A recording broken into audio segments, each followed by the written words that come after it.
Tá? Então, pessoal, a nossa profissão, assim como a de vocês, né, a psicologia, assim como o direito, tem o seu posicionamento político em face dos seres humanos. E é com esse viés que eu falei aqui hoje. Certo? Então, atendemos as pessoas na defensoria, produzo documentos, faço uma coisa que eu amo fazer, que é o que eu estou fazendo aqui hoje, que são ações de educação e direitos, porque a gente entende que justiça se faz, né, promovendo direitos às pessoas. E uma das maneiras de a gente fazer isso acontecer é promovendo a educação em direitos, multiplicando informações. Não é verdade? É assim que a gente luta por uma sociedade mais democrática, equânime e, quem sabe um dia, igualitária. Né? Beleza? Maravilha? Então vamos lá. Atendo a população, faço pareceres, educação e direito, faço uma coisa que eu amo fazer. Solução extrajudicial de conflitos. Como eu gosto de uma mediação, uma conciliação? Quem gosta de conciliar? Ah, Mônica, olha lá, que legal, que coisa bacana quando a gente consegue fazer as pessoas serem protagonistas das suas vidas, né? De vez em quando saem uns bafão, uns ratinhos livres, né? Copo de água. Mônica foi a Milena, não vou dizer quantos anos, você já é advogado, mas a Mônica foi estagiária na defensoria. E temos algumas passagens. Quem foi estagiária na defensoria de direito ou de psicologia? Ergue o braço. Olha lá. Olha aí, que maravilha. Né? Então, teve esse bafão. Uma vez eu estava fazendo uma. Vocês é que estavam fazendo. O direito estava fazendo. Teve um copo de água, eu já tive guarda-chuva voando na sala. Porque todos os casos de solução extrajudicial de conflito passam pela psicologia? Não, pelo amor de Deus. Tá? Não ia dar. Né? Temos muitos casos. Até porque o Conselho Nacional de Justiça diz: sempre que pudermos lançar mão de solução extrajudicial, devemos fazê-lo. Né? A gente tem que priorizar a solução extrajudicial. E os casos de solução extrajudicial que vem para a psicologia são os casos de solução extrajudicial de conflito que a gente chama de grau 3. A defensoria tem um modelo misto de conciliação e mediação. Né? Nós tivemos treinamento ao longo de um ano inteiro, psicólogos e assistentes sociais. Quando existe um conflito de afetos que interfere muito na lide, esse caso vem para a psicologia. Exemplo: temos 7 filhos e um pai, e somente um filho cuida daquele pai. O que a gente faz? Primeiro eu atendo a parte que nos procurou para entender qual é a demanda daquele sujeito. Se eu entender que não há risco de violência física e psicológica, né, essas pessoas são convidadas a participarem, e aí geralmente eu atendo essa outra ou outras partes sozinhos, para entender mesmo se nós não teremos violência naquele encontro.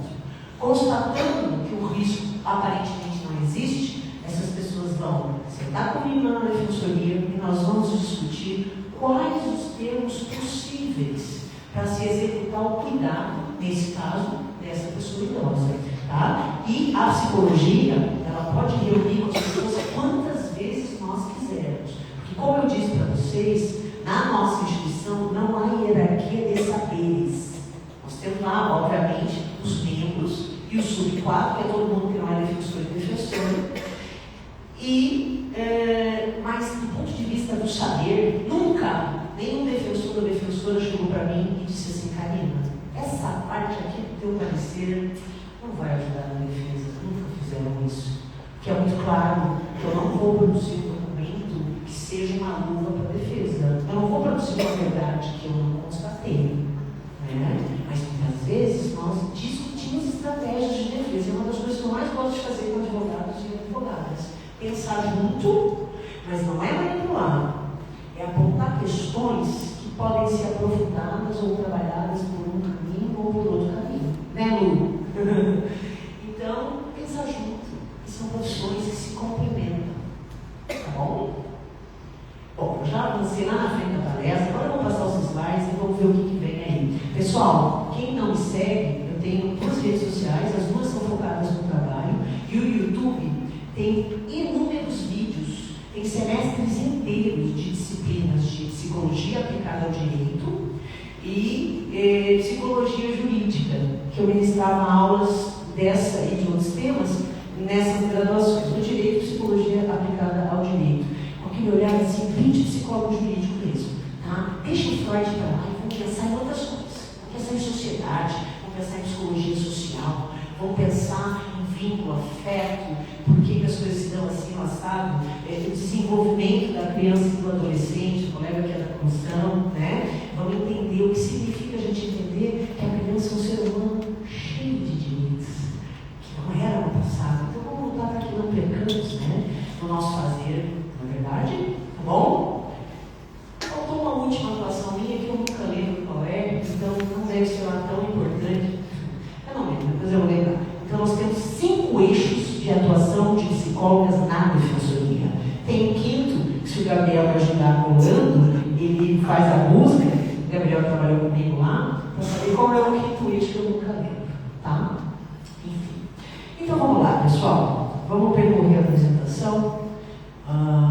Bom, é algo necessário, tudo que eu vim falando até aqui.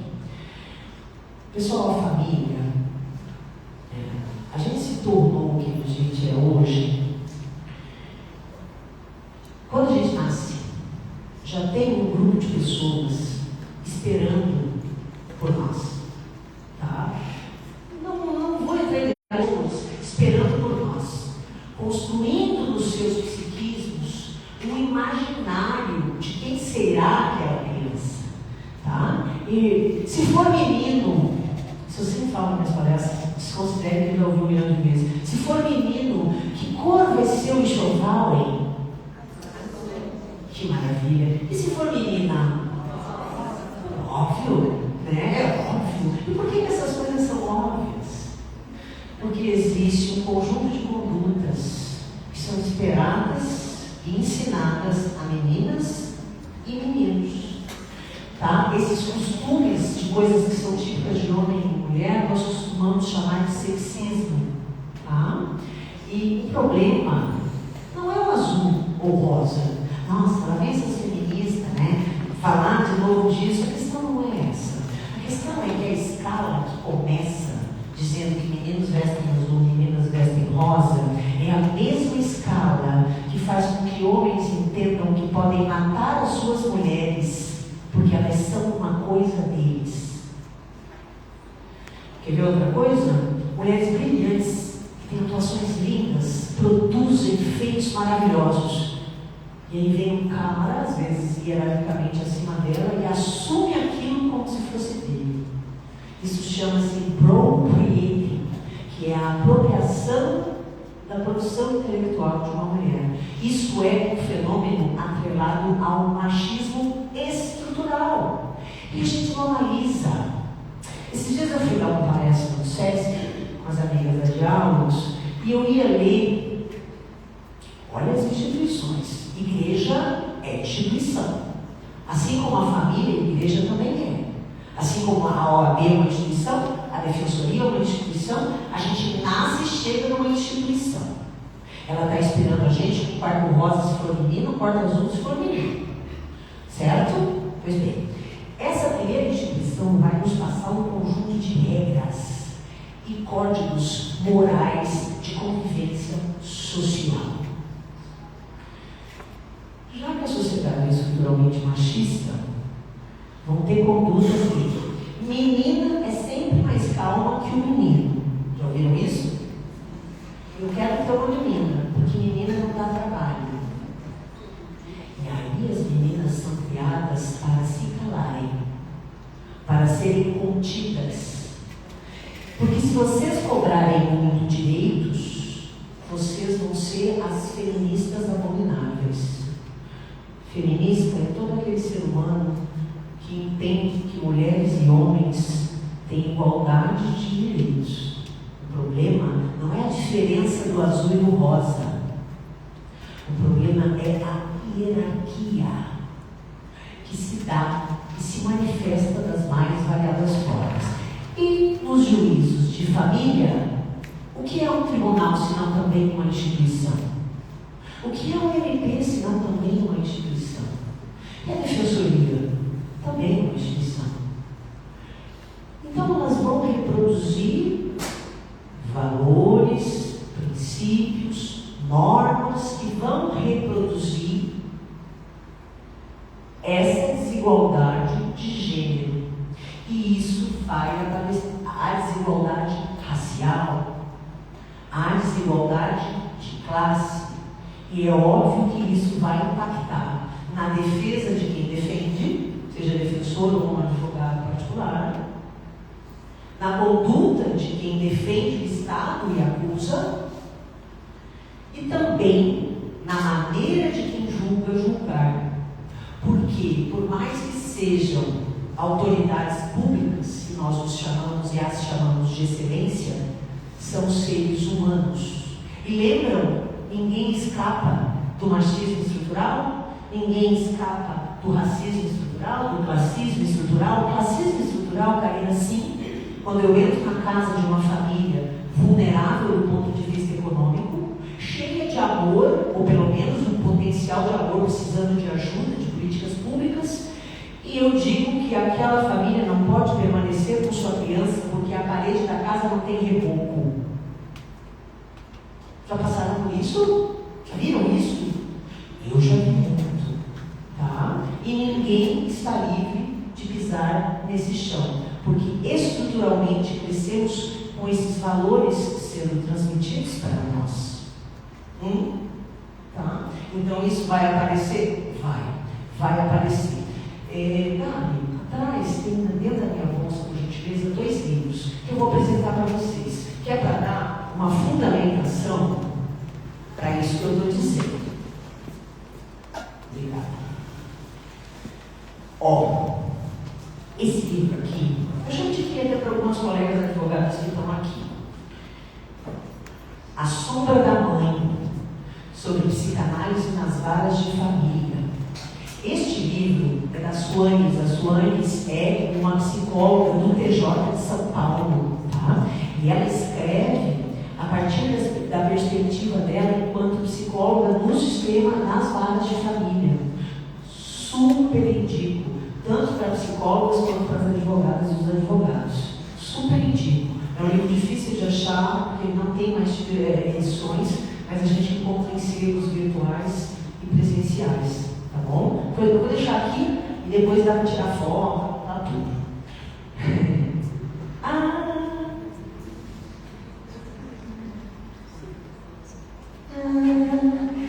Síndrome de alienação parental. Um novo tema nos juízos de família. Vamos falar dela. Tá bom? 2 indicações de saída. Livros que devem adquirir, sugiro. Vai fazer o pensamento dos agentes do direito fazer puxa, era isso que eu queria fundamentar. E ela, a Analícia, tá? Uma estudiosa da Universidade Estadual do Rio de Janeiro, da UERJ, se eu não me engano. Então, olha lá. Nascemos numa instituição família que nos espera com um conjunto de regras. O ser humano se constitui enquanto sujeito, a personalidade da gente se forma, a identidade da gente se forma pela junção. Isso é uma linha reflexiva, tá? Não é uma verdade absoluta. A gente chega a uma bagagem bio, né? A gente chega a uma genética aí, né? Temos ali um conjunto de cromossomos que vai nos trazer características. Temos o social, essa cultura que a gente se insere e está nos esperando com valores, normas e regras. Lembra da família? Primeira instituição que o ser humano frequenta na vida, tá? E psico.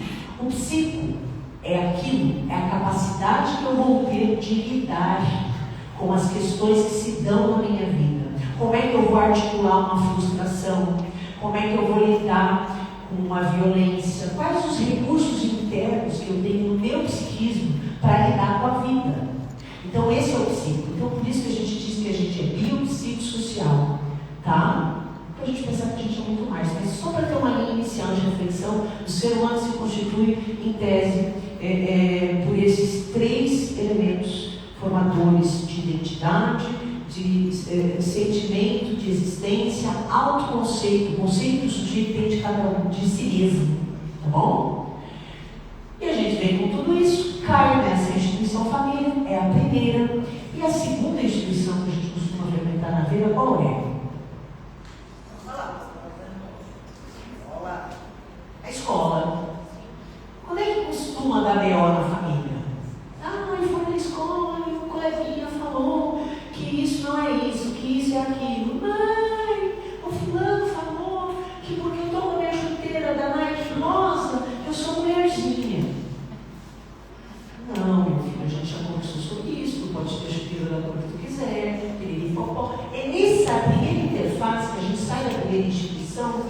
joga logo na segunda, e tudo que vem depois da segunda, trabalho, né? A família é a instituição primeira, a gente começa a se constituir, e depois a gente vai ter interface em outras instituições, e assim o sujeito vai crescendo, se desenvolvendo ao longo da vida.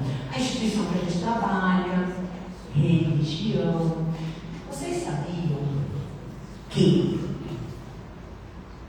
42%, 42, 45% das mulheres que sofrem violência doméstica são evangélicas e 35% são católicas?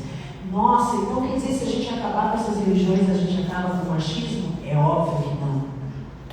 Porque a gente se engana se achar que só esse e aquele reproduz. Todas as instituições reproduzem. Algumas, né, com alguns ensinamentos que permitem e têm mais tolerância para que isso aconteça. Então, por que eu estou falando tudo isso? Estou falando de gênero e estou falando de raça. Porque a gente tem um protocolo para julgamento com perspectiva de gênero, ele não é só sobre gênero, ele é interseccional. E vamos ter uma colega falando lindamente, quero vir para assistir, tá? Porque a gente precisa considerar porque isso interfere na vida das pessoas, e se interfere na vida das pessoas, vai interferir nos julgados, por óbvio. Tá? Nós tivemos recentemente um desembargador em Minas Gerais que julgou que uma menina, acho que de 12, Dani, quantos anos tinha menina? 12 ou 13 anos, né? Casada com um homem de 35, não tinha sido estupro presumido. E ele não votou sozinho, acho que tem mais um que votou com ele. Né? Só a desembargadora que foi voto vencido. Só a desembargadora é que foi voto vencido. Porque todos os desembargadores, e aí tem outra questão, né? Quem é que alcança esse nível? Quem entra no juízo, né? Quer dizer, quando a gente tem uma seleção só por prova, a gente tem uma tendência maior as mulheres entrarem. Agora, quando a gente tem instituições que tem prova, e depois oral, o exame oral, né? Aí fica diferente de entrar a mulher. Por que será, né? É por tudo que eu estou falando até aqui. Então, se a gente vai falar de vara de família, a gente precisa falar sobre isso para começar. E depois eu vou falar da alienação parental e o porquê que está esse bafão para derrubar a lei de alienação parental. Tá? Óbvio, eu não vou posicionar a favor ou contra, mas a gente precisa refletir, tá? Dos usos que têm sido feitos dessa legislação. E aí, você pode mudar, derrubar, porque se a gente não trabalhar essa base, você pode montar uma outra lei e ela vai ser desviada de alguma forma para a gente fazer valer essa estrutura machista, classista e racista. Ok? Maravilha? Vamos adiante. Aqui o protocolo para julgamento com perspectiva de gênero, que eu acabei de falar para vocês.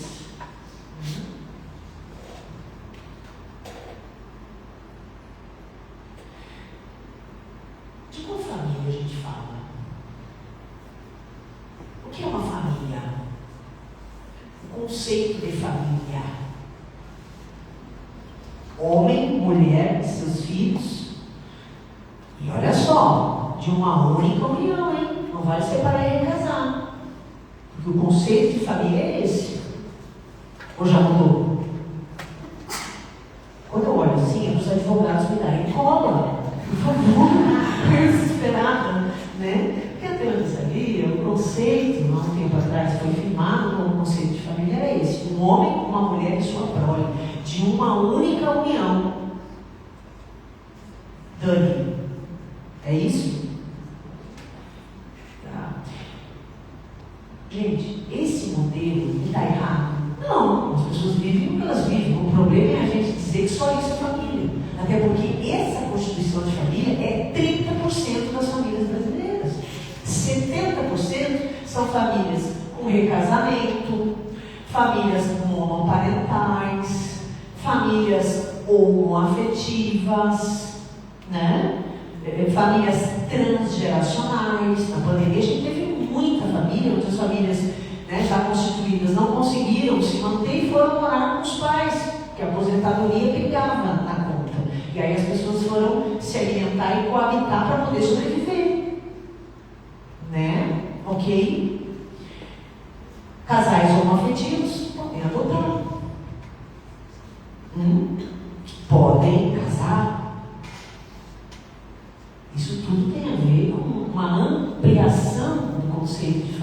recepcionado pelo direito. Então a sociedade muda, as ciências mudam, certo? E aí tem essa charge da Laerte, acho que ficou antes. Ó, a Laerte, essa brilhante cartunista, que faz ali, ó, o molde. Aquele é o molde. E aí cai a população toda real, porque tem que se adequar àquele molde. Quando a gente estabelece um molde, a gente nega direitos para todos aqueles que não cabem nesse molde. E a gente precisa prestar muito atenção nisso. Tá bom?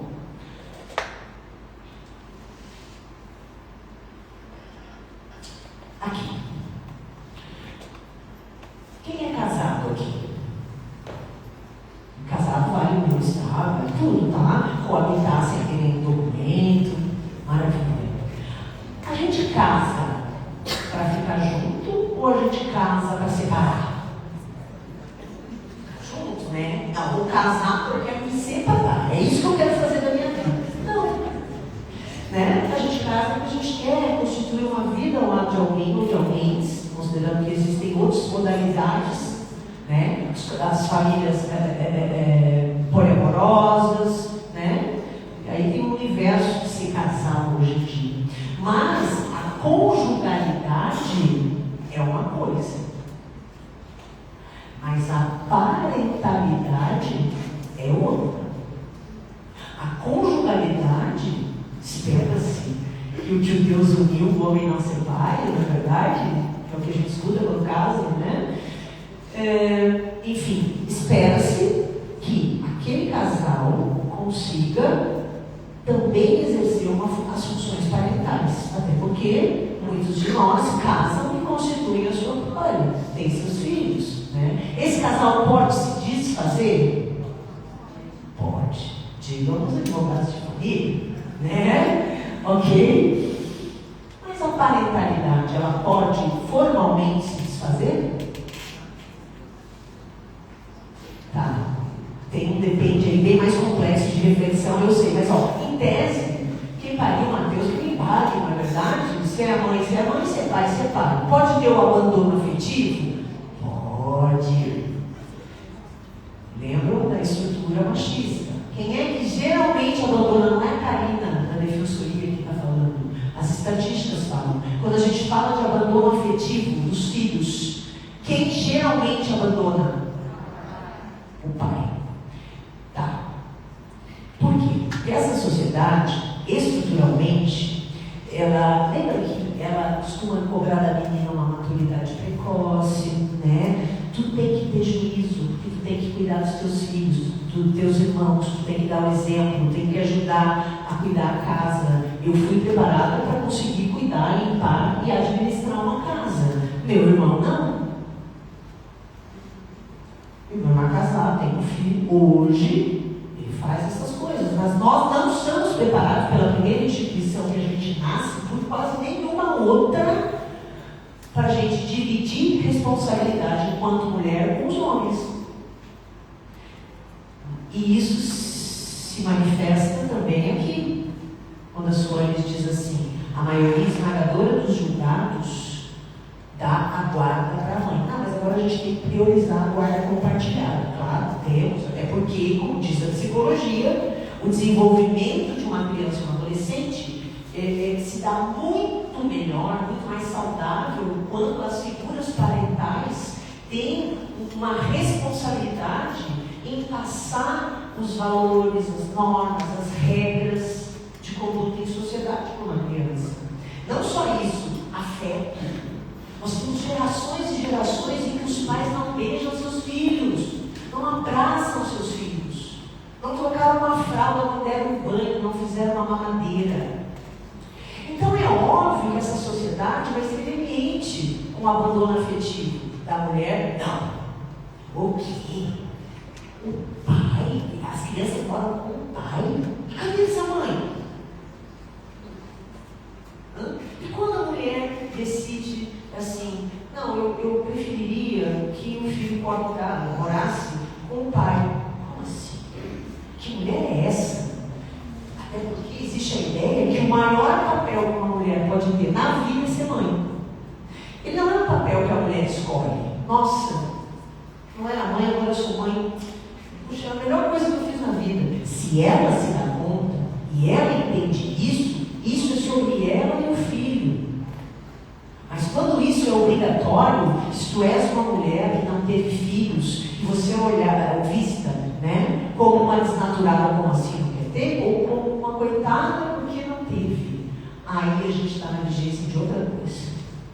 É bem diferente. Né? Então, o que há? Uma hierarquia, no sentido de que eu tenho o direito a abandonar afetivamente, muitas vezes materialmente, que hoje a gente tem a questão dos alimentos, que a gente pode executar, pode cobrar, né? Dar ali prisão, a única prisão por dívida, né? Olha eu colando os advogados de novo. Mônica, tudo bem, mas, infelizmente, afeto, né? A gente pode até cobrar por esse abandono, mas ele não é reparado pelo ato de cobrança do abandono. Não dá para voltar atrás e viver de novo aquilo que não foi vivido, ou viver o que não foi vivido ali pela primeira vez lá na frente. Ah, Karina, mas dá para resgatar, né? Quando esse pai ele se aproxima desse filho, mais tarde, vai dar. Mas aí você vai ter uma relação dali para frente. Que aquilo que não foi vivido não vai ser vivido da mesma forma no mesmo período do desenvolvimento que já passou, né? Então, uma das questões que a gente precisa ter muita atenção é de que maneira a gente vai lidar com essa disparidade de gênero quando a gente vai estar lidando com divórcio, guarda, alimentos, estabelecimento do regime de visitas, tá? Nunca podemos nos afastar desse olhar, certo? Maravilha? Então, como eu bem disse, conjugalidade pode acabar, parentalidade não.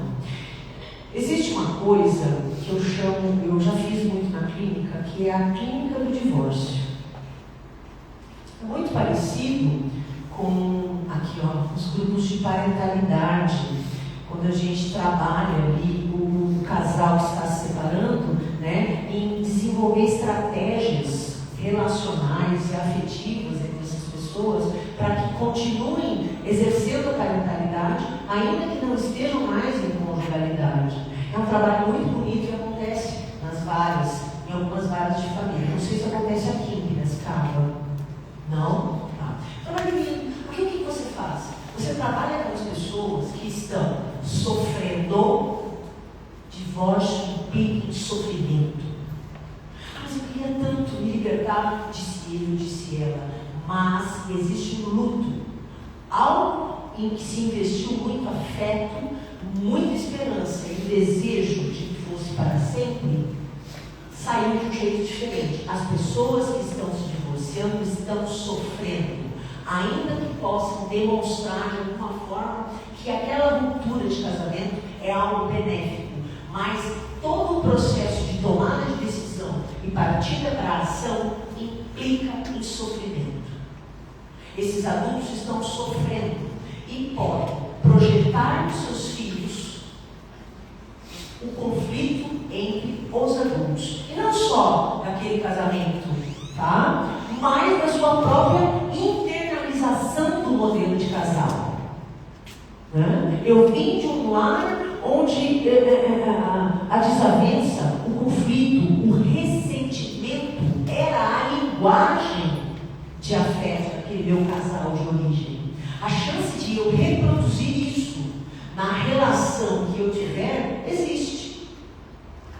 De todo modo, eu seria afetado por aquilo, podendo reproduzir ou podendo me afastar daquele momento, daquele modelo. Então não significa que eu vou reproduzir o mesmo modelo, mas ele sempre vai me afetar de alguma forma, nem que seja para eu desenvolver estratégias e escolher um parceiro ou uma parceira que se distancie daquele modelo para eu poder me distanciar também daquele modelo. Então, na hora que os casais se separam, alguns casais projetam naquele de quem se está separando, né, todas essas vivências subjetivas que vão impactar na hora que a pessoa se sentar na frente de vocês para que vocês defendam os interesses daquela pessoa. Certo? Até aqui tudo bem, pessoal? Fica tudo sendo claro? Maravilha. Então, a primeira coisa que a gente precisa entender, estão se separando, estão sofrendo. Esse sofrimento vai gerar algum nível de desorganização. Aquela relação entre aquelas pessoas vai se transformar. As crianças vão ficar inseguras. Elas não sabem exatamente o que vai acontecer. Ah, mas agora você vai ter 2 casas, 2 quartos. Essas são maneiras de a gente poder trabalhar com essa mudança, fazendo com que a criança tenha um impacto menos potente, mais desorganizador com o final dessa parelha. Até porque essa criança vai amar essas 2 pessoas, independente de essas pessoas se odiarem agora. Melhor interesse da criança. E muitas vezes o que se vê são 2 adultos se matando, querendo acabar um com a vida do outro, por vingança. Tem 15 minutos. Meu Deus! Quem que eu pare antes de 15 minutos? Sempre faço isso, eu sou muito manipuladora. Ó, pessoal, eu vou acelerar, tá? Tem outra pergunta e pode ter coisas que eu vou responder. Alienação parental. Síndrome da alienação parental. Qual é o problema? O grande, isso não é um ponto pacífico na psicologia, tá? Quando a gente fala síndrome, ela tem que estar classificada no DSM ou no CID. Esses são os psicólogos, me ajudem agora, tá, colega? Colegas, se não está previsto ali, em tese eu não tenho uma síndrome, porque a síndrome coloca a lupa nos sintomas do indivíduo. E se eu olho para essa criança, enxergando os sintomas que ela está manifestando, de uma forma classificatória, eu não estou enxergando a origem do sofrimento psíquico daquela criança, daquele adolescente. Então, quando eu uso a expressão síndrome de alienação parental, eu estou pisando num solo que eu tenho que tomar muito cuidado, porque senão eu foco muito na patologia que a criança está manifestando. E eu não trabalho no nascedouro daquilo, que é a relação caótica e sofrida entre os adultos. Então, eu trago esse ponto para a gente pensar bastante quando a gente for usar síndrome da alienação parental. Que aí a gente põe o foco no sintoma da criança e pode ocultar o motivo do sofrimento dela, que é o conflito entre os adultos que estão nessa condição que eu falei para vocês. Tá? Então fica aí para a gente pensar, obviamente, eu não vou sapatear em cima desse tema, embora eu tenha meu posicionamento enquanto profissional. Mas fica aí, como ele é um ponto que não é pacífico, eu acho que fica aí para a gente pensar, tá bom? Eu acho que é importante, certo? Vamos lá. Outra questão é que muitas vezes a síndrome de alienação parental ou a alienação parental pode ser alegada nos processos para a gente encobrir coisas. Sabe, eu grito mais alto, eu grito mais alto que é para minha voz prevalecer, mas na verdade eu posso encobrir muitas coisas dizendo que você está alienando, né, o nosso filho contra mim.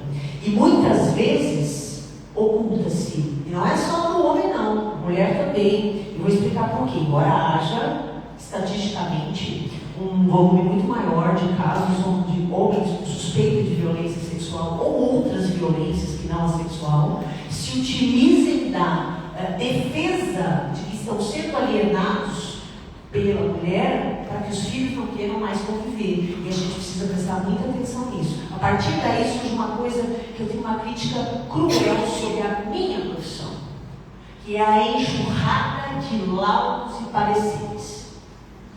Isso viola a criança, porque revitimiza, avalia a criança por um perito da parte X, avalia a criança pelo perito da parte Y. Aí vai para o tribunal e é avaliado pelos peritos do juízo.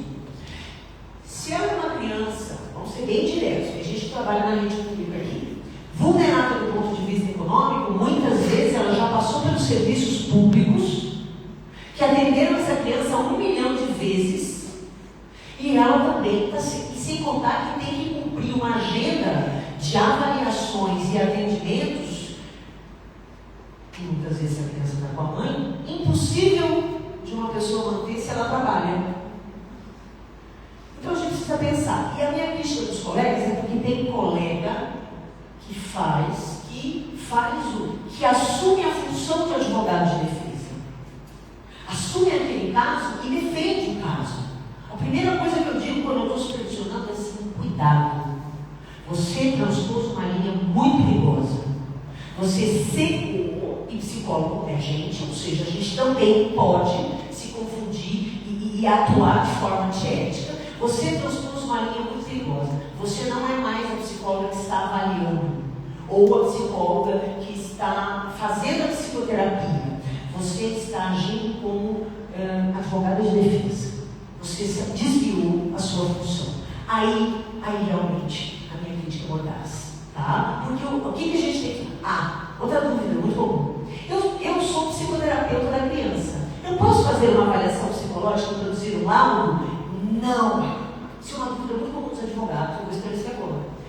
Se eu sou terapeuta, eu tenho um vínculo terapêutico com aquela criança. Eu trato aquela criança e esse vínculo é de tratamento. Se eu fizer, estou tratando, eu vou fazer uma avaliação psicológica, que não é mesmo que tratamento. Eu leso esse vínculo. Então, se eu sou terapeuta, eu não posso produzir documento nenhum? Quando advogado, não posso pegar nada, porque você é a psicóloga que atende a criança há 2 anos. Pode, a gente não pode se furtar, mas o que a gente vai produzir é um relatório psicológico. Relatório é o documento que todo psicólogo pode, na verdade, deve produzir se for solicitado, com uma finalidade específica. E aí eu vou relatar tudo que eu entender que é eticamente relatável. E sou eu, o meu código de ética, que vou entender o que vai naquele relatório. Certo? E vou entregar para a família, entranhando o processo, por que não? Sim, eu posso ser chamada em juízo, eu não botei coisas muito para não expor a criança, o direito à intimidade, né? Eu posso ser chamada em juízo para falar e complementar no limite daquilo que o juiz, ele é o perito dos peritos, mas não é bem assim, nós temos o nosso código de ética. Ele vai me chamar em juízo para prestar esclarecimento, eu vou, claro, não posso negar, né? Condição coercitiva, na verdade, né? Então eu vou até lá e vou depor, né? Vou prestar os esclarecimentos sobre o documento que eu produzi. Sim. Tá bom. Eu quero uma avaliação psicológica. A avaliação psicológica é um processo que tem começo, meio e fim. E uma finalidade. Eu não sei para aí fazer uma avaliação psicológica. Aí a gente faz mapa astral, essas coisas que nos mostram mais sobre nós. A avaliação psicológica a gente faz, nada contra mapa astral, adoro. A gente faz com uma finalidade. Eu vou utilizar instrumentos da ciência psicológica validados pelo Conselho de Psicologia. Eu não vou pegar qualquer teste psicológico e aplicar. Existe um site chamado SAPEX, é o sistema do Conselho Federal de Psicologia, e todos os testes psicológicos que são validados e cientificamente aprovados estão lá. Então eu tenho que usar instrumentos validados pela ciência psicológica. Por que as constelações, é só esse ponto que eu vou chegar e eu vou acabar, eu te juro. Eu te chamo para fora. Não, é só esse ponto, tá? Então olha lá. Quais são os documentos, Karina, que o psicólogo pode produzir para ele enquanto advogado entrar no processo? Se faz psicoterapia com a criança, relatório psicológico. Se vai fazer uma avaliação psicológica, laudo. O laudo é o documento oficial que se produz quando se faz uma avaliação psicológica. O que a perita do juiz faz? A avaliação psicológica. Hoje nós temos os relatórios psicossociais. São legais, são válidos e são legítimos. Tá? O nosso conselho recepcionou e disciplinou o relatório psicossocial. Certo? Maravilha? Ok. Então, outra coisa, eu, na defensoria, o que eu faço? Eu sou perita da parte de defensoria, que é defesa, ok? Eu só posso periciar a defensoria. Se eu pena de eu perder no concurso. Eu gosto de fazer parecer psicológico. Adoro fazer um parecer. Porque daí eu pego os documentos que os meus colegas produziram, todo mundo, chego lá no processo e digo assim, defensora Carolina Bega, me dê acesso ao processo, me dê acesso ao mensagem, vou lá, olho, e tem o laudo da psicóloga do juízo, tem o laudo da psicóloga da parte contrária à defensoria, não contrária à Karina, e eu estudo tudo isso. Eu posso consultar a escola, eu posso consultar qualquer instituição que eu entenda que eu precise, eu posso ouvir pessoas, para eu juntar os elementos para que eu faça o meu parecer psicológico. Ele não precisa ser conclusivo, ele pode ser só indicativo, mas se eu tiver elementos para concluir, eu vou concluir, vou entregar para o defensor ou defensor. Então, nos processos, o assistente técnico, o perito da parte, pode produzir laudo e parecer. Pode? Pode. Pode parecer também? Pode. Tá? Karina, e se eu tiver acesso, enquanto psicólogo, que vai fazer uma avaliação psicológica, somente a um lado da lide, esse lado vale? Veja bem, tecnicamente para a psicologia vale. Mas aí eu vou avaliar quem? Vou deixar muito claro. A avaliação psicológica foi feita com o pai e tem como finalidade entender a constituição psíquica desse sujeito no exercício da função parental da paternidade. A minha avaliação psicológica é daquele sujeito com a finalidade de produzir um laudo versando sobre isso. Se o magistrado vai aceitar ou não, isso é da discricionalidade do magistrado. Mas este laudo, ele é válido. Mas você precisa deixar muito claro quem você avaliou, quais os instrumentos que você usou, e técnicas de entrevista também é instrumento. Nós temos tipos de entrevista, tá? Também é uma ferramenta nossa. Você vai deixar muito claro qual o recorte de tempo, quais as sessões, que instrumentos você usou e o que você avaliou ali. Aí o magistrado vai decidir se ele aceita ou não aquilo como um instrumento da defesa para falar que aquele pai tem essas características do exercício da parentalidade. Tá bom? Pode, pode.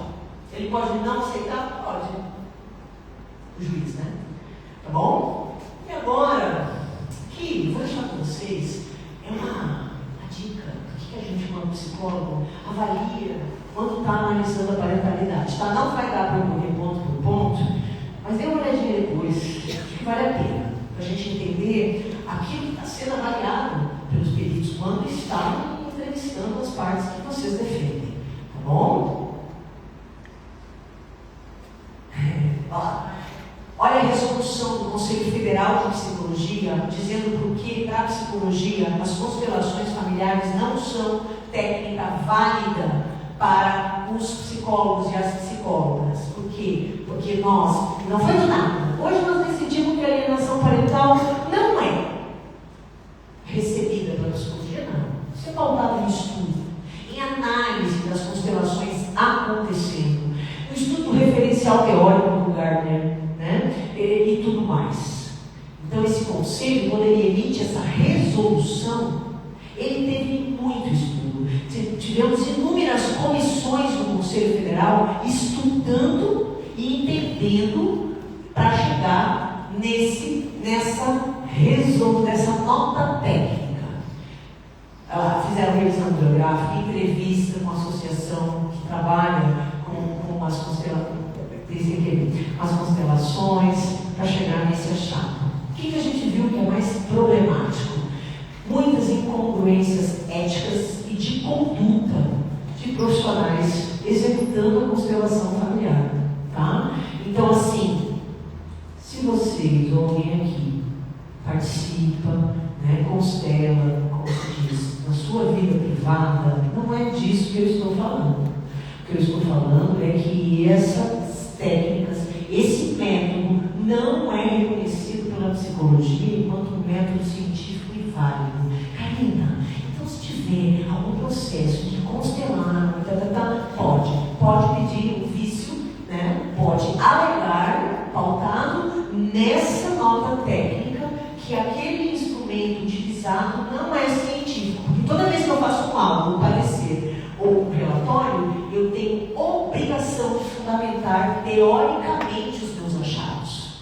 Não é por causa dos meus lindos olhos azuis que eu vou dizer que esse pai tem condição ou não tem condição. Eu vou fundamentar. Eu vou achar, são achados científicos, analisados por teoria, colhidos com técnica, para gerar aquele documento. E se eu tenho uma prática que não se sustenta nesse sentido, para a psicologia ela não é válida. Agora, se cada um de nós tem ganhos importantes constelando, é o máximo respeito. Tá? Eu estou aqui falando de cientista para cientistas. Né? Então, nesse sentido, não vale. Dá para alegar e tentar derrubar? Dá. Ajudo vocês. Tá? Não, mas sim. Tá? Porque o que a gente quer enquanto advogado, enquanto psicólogo? Sei que tem pessoal do serviço social aqui. Tem outra profissão além de psicólogos, advogados e o pessoal do serviço social? Não? Nossa, vai ser quase uma rebelião. Né? Isso aqui cria um fórum só aqui. Né? Então, pessoal, é sobre isso. Tá? Dá para derrubar? Dá. Porque cientificamente não é reconhecido nem aceito. Tá bom? Maravilha? E o que mais? Últimas frases. Muitas vezes, na prática da constelação, nas varas de família, nós temos uma coisa que eu tenho pavor, que é a obrigatoriedade do perdão. Parem com isso. Parem com isso. Para que você possa superar, você tem que perdoar. Não tem que perdoar coisa nenhuma se você não dá conta. Inclusive em caso de abuso sexual, violência sexual, violência de gênero, todas as possibilidades, você tem que perdoar o agressor. Abraça ele, abraça. Veja, ali perante perdão, nada a ver. Eu acho um absurdo nós termos que engolir coisas quando nos dói. Isso é violento. Psicólogas trabalham com saúde mental. Ter de engolir uma dor, porque você tem obrigatoriedade de perdoar para superar, isso é violência. Não tem outra expressão. Então, se existe uma técnica em órgãos oficiais fazendo isso, dá para fazer uma equação para a gente entender o que isso é. Não. O perdão é importante para quem dá importância para o perdão. E outra coisa que é muito perigosa, quando a gente lida com sentimentos na clínica, eu sou psicóloga clínica há 26 anos, você não cutuca aquilo que você não vai dar conta. Então eu vou lá, eu faço você reviver gerações anteriores, né, relações doloridas. Pronto, agora se abraça todo mundo, resolvemos um alívio, um processo a menos. E você entrega a pessoa assim, com tudo revirado, exposto. É que nem eu fazer uma cirurgia, fui lá, fiz uma cirurgia cardíaca, abri tórax, tudo. Consertamos o coração, achamos. Agora vai embora. Você vai costurar, você não vai fechar? Você vai largar sangrando? Sim. A gente conseguiu, resolvemos. Seria uma jurídica. Todo mundo se abraça, processo a menos. Não pode ser assim. Isso não é humano. Isso fere a Constituição, isso fere a Declaração Universal, isso fere o código ético da psicologia, do direito. Então, toda vez que a gente pisa nesse solo, dessa maneira, com essa técnica, é isso que nós estamos fazendo, ok? Sobretudo, se o agente for psicólogo ou psicóloga. Aí é uma falta ética, cabe representação no Conselho de Psicologia, sem medo de ser feliz. Se um dia essa técnica tiver fundamentação teórica suficiente, uma prática que não reproduza violência, com muito cuidado, provavelmente ela será recepcionada pela psicologia. Mas por enquanto, não. Tá? E isso é quem diz ao Conselho Federal de Psicologia. Bom, acho que por aqui já deu bastante polêmica, vai dar bastante pergunta. Tá bom? Passei um pouquinho, né? Obrigada, pessoal.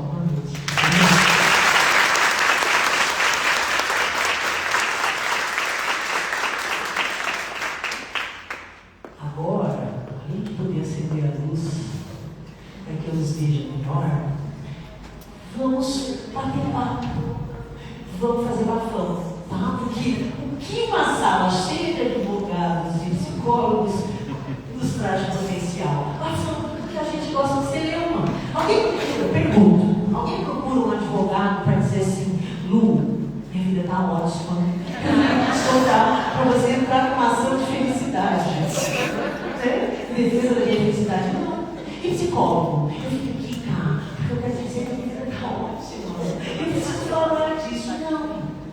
Geralmente, quando as pessoas nos procuram, elas estão sofrendo, diz a psicóloga, né? Ou elas estão com um conflito a ser resolvido, dizem os advogados. E nós também, todo mundo é meio isso, tá? Então, a gente trabalha com gente com problemas, né? Se nós fôssemos graduados em turismo, olha que delícia, né? Todo mundo na nossa vida de viagem para viajar gostoso, mas não. E foram as profissões que nós escolhemos. E se escolhemos e permanecemos, é porque de alguma maneira entendemos que a gente dá conta e a gente tem um papel social também. Então a pergunta é, como nós estamos desempenhando a nossa profissão? Pergunta, galera. Pode perguntar. Vou tomar uma água.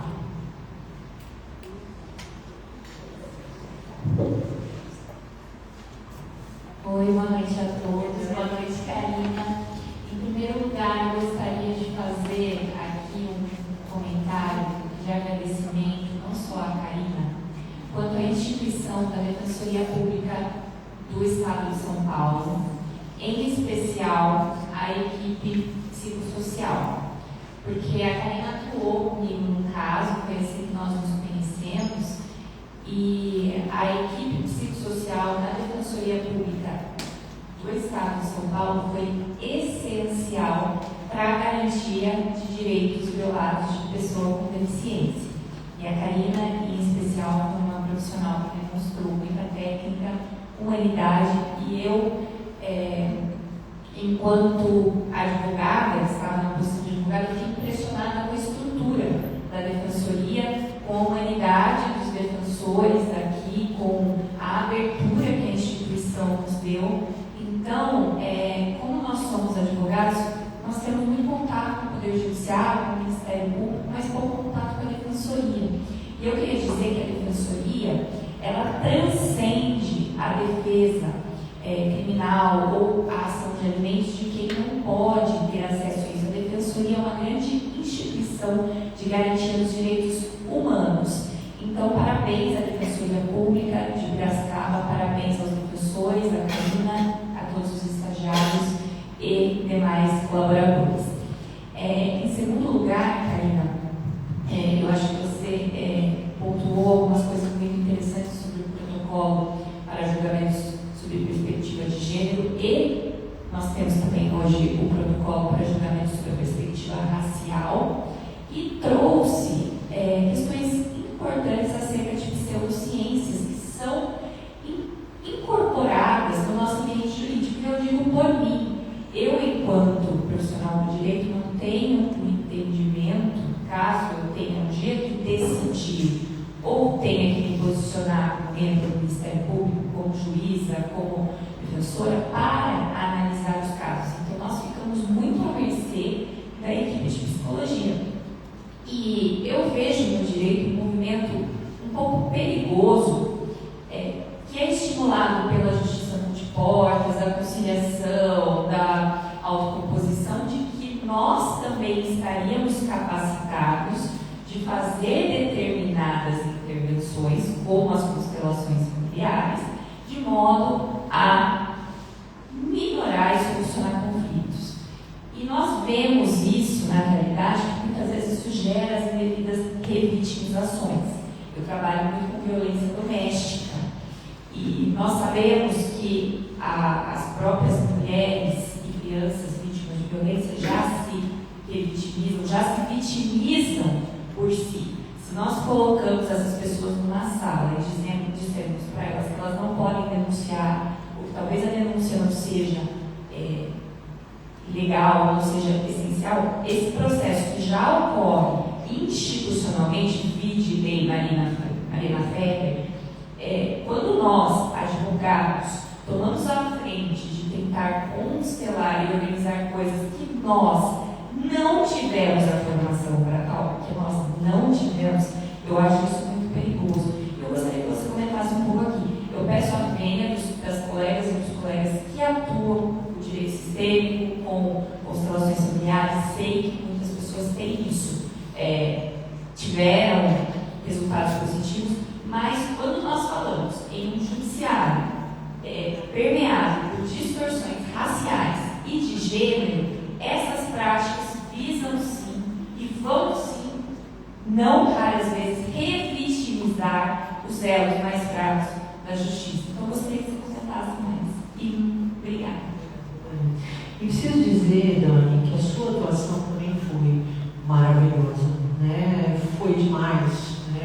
A Dani, se tudo der certo, breve, promotora, né, Dani, de justiça.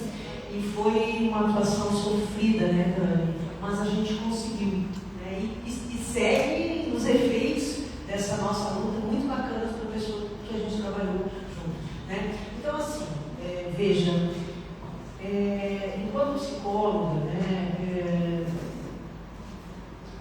é atroz a gente pensar que alguém que não tem preparo para lidar com essas questões mexa em assuntos que, se você mexe, você precisa dar conta daquilo, né? Às vezes o pragmatismo pode fazer parecer, né, que as pessoas dizerem que está tudo bem, está tudo bem, né? E aí, no afã de desafogar o sistema de justiça absolutamente abalrotado, né, que trabalha com condições de efetivo infinitamente menor do que deveria ter, né, a gente ser conivente, absorver essas práticas, porque elas vão diminuir esse volume de coisas, é ser, sobretudo, desumano.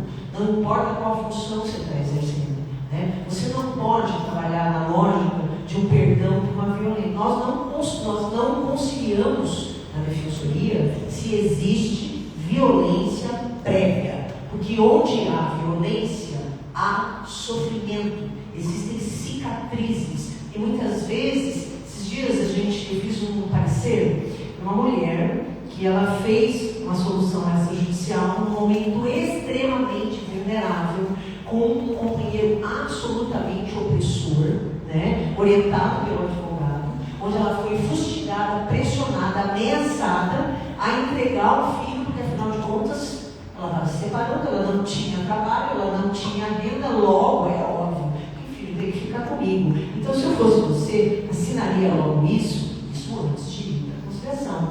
E essa mulher tomou essa decisão nesse momento. Qual foi o nosso trabalho na defensoria? Né? Olhar para esse acordo, né? Os defensores defendendo essa mulher, e eu fiz um estudo muito complexo das condições que se deu pela solução extrajudicial, fiz uma avaliação dessa mulher, né? E de tudo que envolvia aquele contexto, e entreguei para o defensor. Eu disse: está aqui. O que eu estava querendo com isso? Se tinha sido uma solução extrajudicial, a gente poder abrir um processo para a gente rever tudo isso agora, como passo a passo processual. Inclusive, eu solicitei e indiquei, salvo melhor juízo, perícia judicial. Porque qualquer advogado, espero eu, qualquer psicólogo, espero eu, que avalie aquele caso, vai se dar conta da influência potente e esmagadora da violência estrutural de gênero, né? Quer dizer, separou as condições materiais dessa mulher. Obviamente ela ficou numa relação em que ela foi impedida de trabalhar, né? Por muito tempo. Isso acontece, ou porque há um convite para ficar nessa situação em tese mais confortável, ou porque há uma ameaça,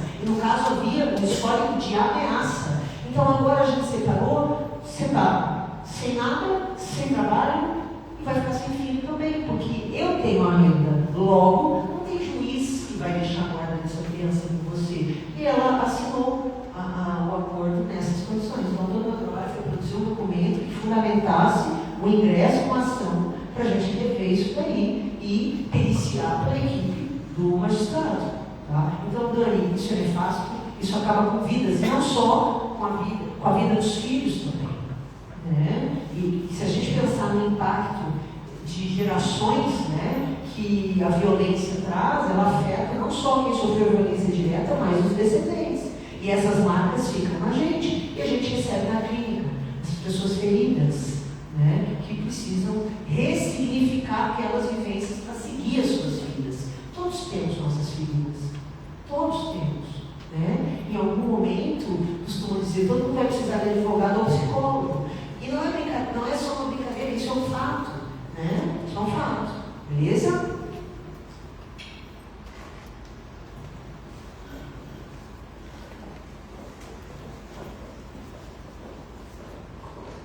Boa noite a todas as pessoas. Não tem nem como dizer, né? É uma satisfação sempre te ouvir, é uma alegria toda vez a gente aprende. E você sabe, já falei milhões de vezes que eu sou sua fã, eu acho que todo mundo tinha que ter aulas com vocês semanais, mas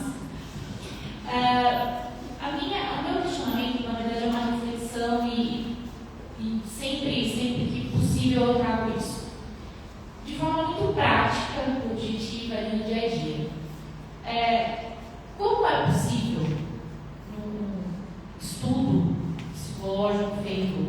fórum, uma profissional ter uma conversa ali com as partes por 30 minutos, 40 minutos e produzir um álbum que efetivamente retrate anos ali de vivência.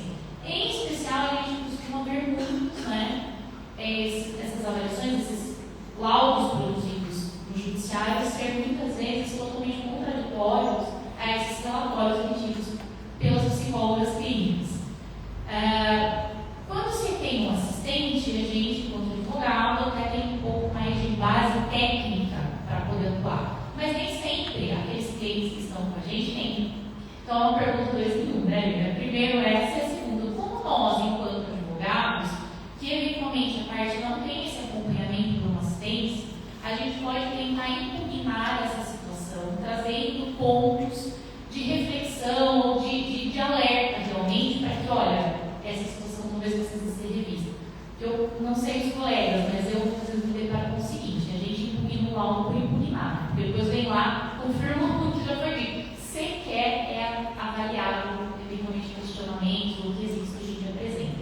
Então, se puder nos ajudar com isso, gostaria muito de conseguir ajudar, eu juro, mas assim, a gente sabe que essa ideia do perito peritório, né? Essa ideia de que o juiz é o perito dos peritos, já começa numa, não que os juízes, né, não estou criticando a função dos juízes e juízas, mas a gente precisa pensar que poder absoluto é esse, inclusive de não considerar pareceres de peritos. Não tem como você ser perito de tudo, né? Então, a gente precisa pensar assim, como pode um ser humano, uma função fundamental,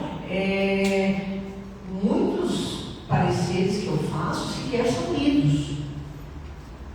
Mas já tive parecer, teve desembargador que mandou voltar de família substituta a criança para a família de origem. Então, como vocês bem sabem, né, é da lide de vocês conhecer esse juiz e aquele juiz, né, com o perfil, esse aqui é mais vanguarda, esse aqui é mais tradicional e tal.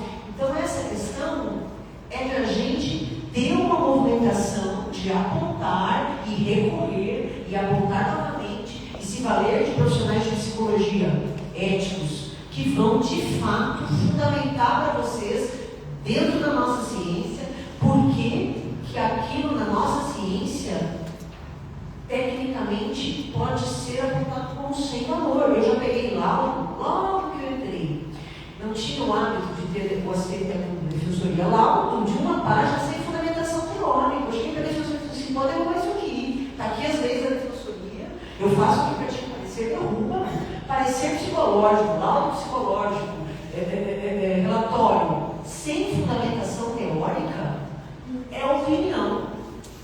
Derruba na hora, tá? Então, assim, e aí o que foi? Passou a ter fundamentação. Porque a gente pegou, é óbvio, não está lá na resolução do conselho que fala como é a produção do documento. Essa é a primeira questão. Ela é muito mais complexa, porque ela tem a ver com uma função ao qual nossa sociedade atribui um poder absoluto e esquece que ali existe um ser humano formado nas instituições, uma sociedade estruturalmente assim, assado como tudo que eu falei. Então, recorrer de novo e recorrer, e sempre recorrer até o ponto que a gente tenha, se é a postura de um magistrado, uma enxurrada de recursos apontando uma mesma conduta, se pautando na análise de profissionais, porque a gente não faz só documento, a gente pode auxiliar. Eu tenho muitas advogadas e advogados que auxiliam na hora de a gente pensar estratégia, né? Principalmente quando nasce de família, que envolve muito afeto. Então a gente vai apontar coisas e vai dar ali para vocês, passar a bola, como eu digo para vocês, chutarem. Né? Essa é uma primeira questão. Então ela é difícil de responder, porque ela parte de alguém que está no lugar, a função, né? Essa função do juiz é muito endeusada na nossa sociedade. E ela abre um precedente gigantesco para que possam ter decisões como esses desembargadores tomando. Como a juíza de Santa Catarina, se não me engano, que perguntou para a menina de 10 anos se ela podia aguentar um pouquinho mais com a criança no ventre dela. E outras tantas coisas, né? Outros tantos julgados. Segunda questão, Existe legislação que regula como tem que ser uma avaliação psicológica, que ela tem que ter um número, não me lembro se tem um número fechado ou não, mas que tem que ter pontos X, Y, Z, que tem que se utilizar de instrumentos, que tem que fundamentar teoricamente. Então, se conseguirem provar que foi um atendimento, às vezes assim, 3 horas, atende todo o núcleo familiar um depois do outro. Isso eu já vi, né? Dá para fundamentar. Se o magistrado vai considerar, aí é um endeusamento que a gente tem. Mas que dá para fundamentar na ciência psicológica, super dá. Entendeu? A avaliação psicológica é um processo de princípio, meio e fim, atende um objetivo, né? Tem que colher os achados científicos assim, assado, tem que ter teoria para fundamentar o que você achou, não é? Eu acho, ou eu entendo, ou eu tenho um saber absoluto que vai ter uma presunção de ética na minha conduta. Isso não existe. Se esse documento estiver feito e produzido de uma forma precária, mas aí por que isso acontece? Porque nós temos um sistema de justiça que não tem o efetivo necessário para que você possa proceder às avaliações do ritmo humano também para aquele profissional. Porque ele também está aqui. Então a gente pode ter o perito concursado? Pode, mas a gente pode nomear. A gente pode nomear um monte de psicólogo aí para trabalhar, nomeado. Ele vai lá e nomeia. A tarde vai ser a perita que eu nomeei para atuar aqui. Eu não tenho efetivo, eu não tenho RH, mas eu posso nomear. Então eu tenho que ter esses cadastros desses profissionais para que eu possa nomear, já que eu não tenho concursado suficiente. É uma alternativa? É. Né? Que é o perito judicial nomeado. Né? É possível? É possível. É uma possibilidade. Aí nós vamos entrar na questão, né? Se o concurso segura ou não segura, é uma outra discussão. Não vai pela via de eu assegurar um efetivo concursado, mas vai pela via de eu ter profissionais que vão fazer a coisa como tem que ser feita. Né? Então, é por aí também. Eu não sei se eu cheguei a responder, mas assim, né? A primeira pergunta ela tem a ver com uma estrutura que permite. E aí só vem à tona quando acontece um caso absurdo como esse. Né? Ou da juíza lá, enfim. Tá? Mais alguma pergunta? Cheio de ex-aluno meu, ninguém que é perita, né? Você está fazendo perícia? Eu não vou fazer pergunta justamente por causa disso. Eu só quero poder colaborar, porque assim, eu tenho sido nomeada, né, pelo juiz de Piracicaba para atuar como psicopedagoga. Por conta de ser psicóloga, eu consigo aplicar os instrumentos. Mas quando eu fui nomeada, eu expliquei para o juiz que fazer um laudo em uma sessão não era possível, mas eu fui recusada. E aí eu falei, bom, eu preciso continuar atuando, né? Porque tem chegado, assim, casos das escolas muito preocupantes, né? Muitos laudos errados, médicos. Sim. E aí eu tenho 1 hora, que eu já extrapolo, né? Que eu não sou paga por essa 1 hora. Demoro muito tempo, anos, para receber esse valor. Mas mesmo assim estou atuando. E aí o que eu faço? Como é possível fazer em 1 hora, eu mando documentos para a escola, porque a gente tem as entrevistas padronizadas, né, que nos dão respostas. Então eu caminho para as escolas. Enquanto psicopedagoga, né? Enquanto psicóloga, porque eu não posso usar os instrumentos. Tem algumas escalas que eu posso usar como psicopedagoga, mas eu acabo usando as que são normatizadas porque dão mais teor, né? Não, mas a gente usadas, não normatizadas na psicologia GDU. Então eu preciso usar. E eu até menciono isso, embora eu seja contratada, né, nomeada como psicopedagoga, eu uso por ser psicóloga, então eu assino como as duas nomenclaturas, né, os 2 cargos. E aí, como eu tenho pouco tempo, eu encaminho para a escola essas escalas, encaminho para a família essas escalas, faço uma entrevista com a criança, né, de 1 hora de bateria de testes, faço com a família, ao mesmo tempo assim, no mesmo dia, né, para poder conseguir atender. E aí, em casa, eu faço todo o estudo, faço todas as correções de todos os documentos e aí eu redijo o laudo. Então, embora tenha sido um encontro com a criança, houve-se um estudo. E aí o que eu faço no laudo?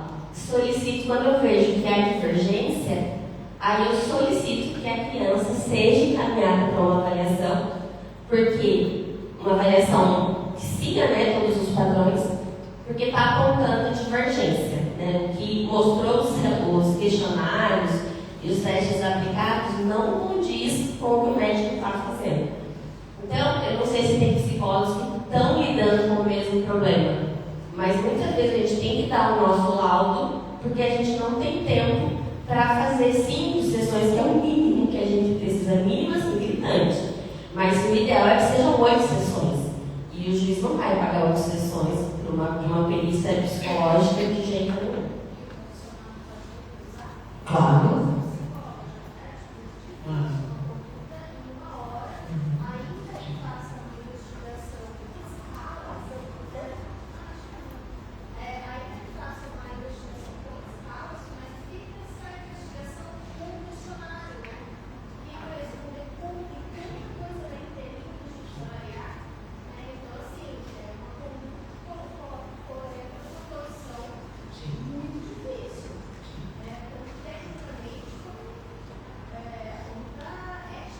Sim.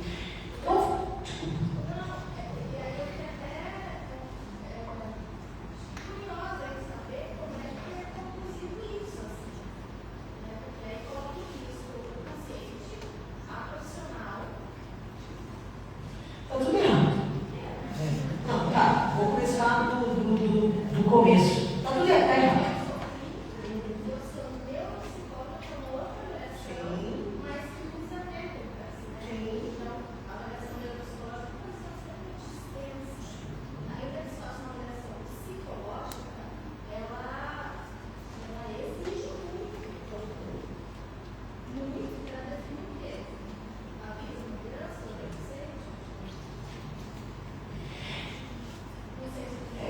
Está errado, né? É violador de direitos da criança, para começar, do profissional, né? Porque se tu não faz do jeito que eu determino, não tem essa, não tem uma psicologia para a vida e uma psicologia para a justiça, tá? Isso é deturpação do sistema de justiça da nossa profissão, tá? Eu entendo que se tu, né, disse não, porque eu não vou fazer, você não vai ter mais as indicações. É a cruz e a caldeirinha. Mas, digo sem medo de ser feliz, está errado.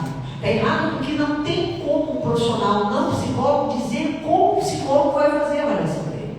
Não tem como, começou no erro.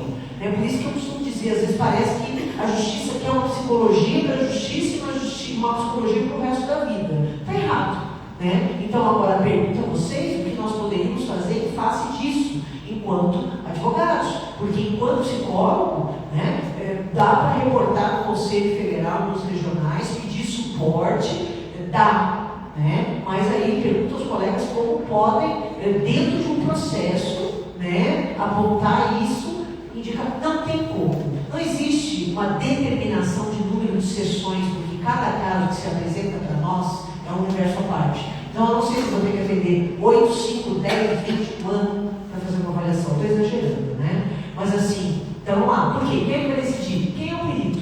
Sou eu. É você que vai dizer. Já chegou o advogado, estou brincando, não precisa de um lado, diga isso. Vou nem conversar com você. Porque é óbvio que não. Né? É prepotente da parte de outra ciência. Eu sou engenheira civil. E a gente está avaliando se esse prédio vai cair. E o juiz vai dizer, engenheira, em 1 hora avalia se o prédio vai cair. Quando a gente vai para uma outra área pericial, fica mais claro, né? Ok? Então, assim, não. Mas isso tem a ver com uma cultura hierarquizada, onde se entende que juízas e juízes são seres que vêm de outro universo para decidir sobre a vida da gente. Tá? Tem gente maravilhosa. Poxa, né? Eu tive o prazer de palestrar junto com o desembargador Antônio Carlos Malheiros, tá? Da infância, falecido faz pouco tempo, um relativo tempo. Então, eu já vi que dá para você ser uma pessoa tão maravilhosa, com tanto poder na mão, né? Dá para a gente batalhar por melhores condições, para que eu possa permitir que o perito cumpra. Eu posso estabelecer um parâmetro mínimo ali também, né? Para a coisa não extrapolar tanto quanto a justiça não poderia pagar, né? Mas aí eu vou perguntar para a categoria. Qual seria ali um número de sessões mais ou menos, né? Para esse tipo de caso, para aquele tipo de caso? Bom, então consulta o conselho vai dizer. Né? Ele vai consultar os especialistas em psicologia e neuropsicologia para entender quanto tempo, em média, a gente tem comissões no nosso conselho que disciplinam essas questões. Então, a gente está na categoria perguntar. Né? Então, é isso. Né? É isso que eu entendo. Né, colega? Acho que por aí, né? Ok, gente. Tá? Boa noite, doutora Carolina, tudo bem? Meu nome é Murilo, sou estudante de Direito da UNEM. A minha pergunta, apesar de ser estudante de Direito, vai muito mais atrelada ao lado psicológico da situação. A senhora comentou em uma das suas falas que, em casos de relacionamentos em que há muita discordância no casal, e enfim, acontece separação, muitas das vezes esses pais não conseguem lidar, não conseguem passar para os filhos a melhor das educações, o melhor dos cuidados. Eu queria entender os efeitos psicológicos que essas crianças podem sofrer e que podem acompanhar durante toda a sua vida, por favor. Tá. Cada ser humano, como você chama? Murilo. Cada ser humano, Murilo, vai apresentar respostas variadas, né? Dentro do bio, psicossocial. Então a gente vai ali lançando mão, uma mesma vivência, em dois irmãos que sejam gêmeos, vivendo no mesmo contexto familiar, por exemplo, vai impactar de maneiras diversas em cada indivíduo. Então, eu não saberia te dizer, eu vou falar um rol de possibilidades, tá bom? Isso não significa que as crianças vão necessariamente viver isso, né?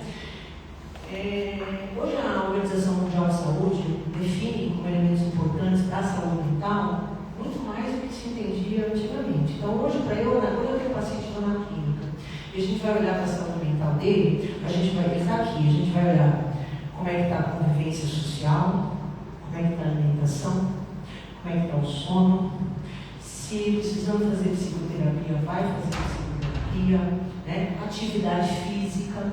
Então, para eu propor saúde mental, eu preciso olhar como estão todos esses elementos na vida do indivíduo. Não é sobre buscar perfeição, mas a gente entender quais são os parâmetros. A gente vive num mundo tão maluco, onde a gente se dedica intensamente para poder aguentar cada vez mais peso no nosso cotidiano. A gente se anestesia para conseguir tocar a vida. A gente tem parâmetros nessa altura, né?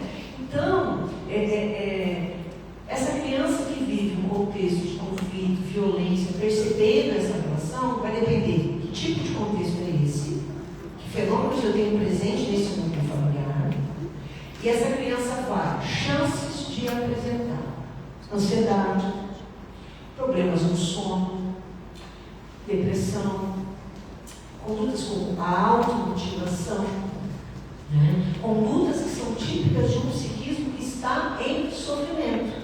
E muitas vezes agitação, essa pessoa fica mais agitada. E qual é o grande problema? A medicalização da vida. Aí eu levo a criança para medicar, para que ela atenue sintomas. Que na verdade o sintoma tem uma função para a psicologia. Apontar aonde está a ferida, a dor, o conflito. Então, se eu vou lá, pego uma criança que está manifestando, está tendo esses escapes, está mostrando as consequências do que ela está vivendo, e abafo a medicação, né? Então não vai para psicólogo, vai medicar. Ele tem TDAH, algum estado. Né? Eu tive um caso assim na clínica, que uma grande escola, quando meu consultório era em Campinas, uma grande escola da região me mandou, avaliado pela neuropsicóloga da escola, dizendo que ele tinha hiperatividade, tá? Ele tinha déficit de atenção com hiperatividade. Logo que eu recebi os laudos, eu dialoguei com os colegas, percebi o caso, né? Então, mas eu tinha uma hipótese dentro de mim, quando eu estava fazendo a avaliação, este menino não tem. Mas para mim, naquele momento,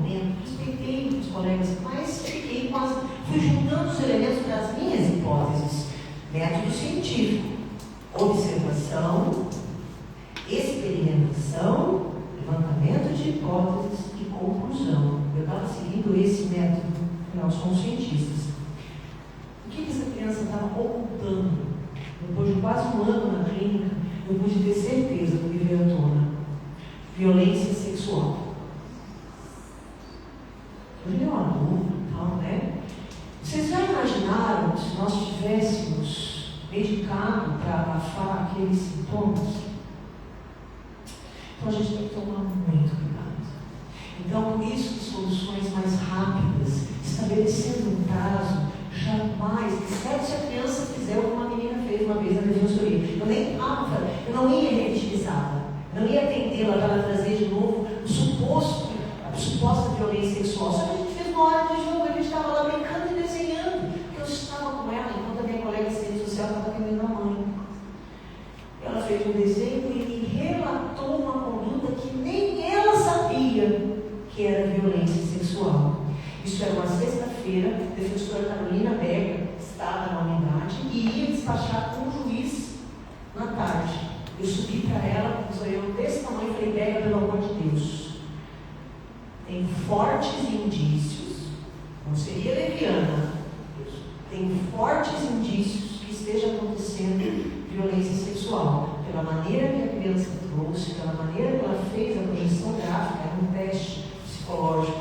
Estava fazendo assim, né? E nem foi no teste psicológico, foi na hora de um desenho da família, né? Então, resumo, ela despachou com o juiz na época, o juiz não me lembro, e eles suspenderam, porque no sábado era visita, conseguiram suspender. E aí, o que a gente fez? Um parecer, pedindo pelo menos, indicando a suspensão e a perícia judicial, com a máxima urgência. Tá? Então, assim, não sei se eu te respondi, né? Mas acho que é por aí, vou morrer. Nada. Tá, a gente te ouviria a noite inteira e quanto mais você fala, mais coisas vêm. Todo mundo aqui fica aqui pensando em situações, em casos. Eu tenho umas 20 coisas que eu vou contar com você depois, com todo o tempo. Mas foi incrível. Eu acho que dá para a gente fazer mais uns 3. O que vocês acham? Com a Marina? Para a gente poder trocar mais e poder aprender mais. Essa troca, eu acho que é o que enriquece o trabalho do advogado, do psicólogo, de quem atua nessas áreas, que se misturam. O psicólogo clínico muitas vezes vai pegar a demanda identificando aquilo sem saber como lidar ou como indicar. O advogado vai pegar de um jeito e vai querer sim que o relatório venha com determinado conteúdo, porque a gente tem um olhar enviesado para aquilo, e aí é muito importante que o profissional da psicologia saiba se posicionar dessa forma, justamente porque o melhor não é o que a gente pensa, mas é o melhor para aquela situação, para a garantia de direitos. E obrigada, a gente vai encerrar, mas quero agradecer a todo mundo que veio, que participou. Estão convidados para os nossos próximos eventos.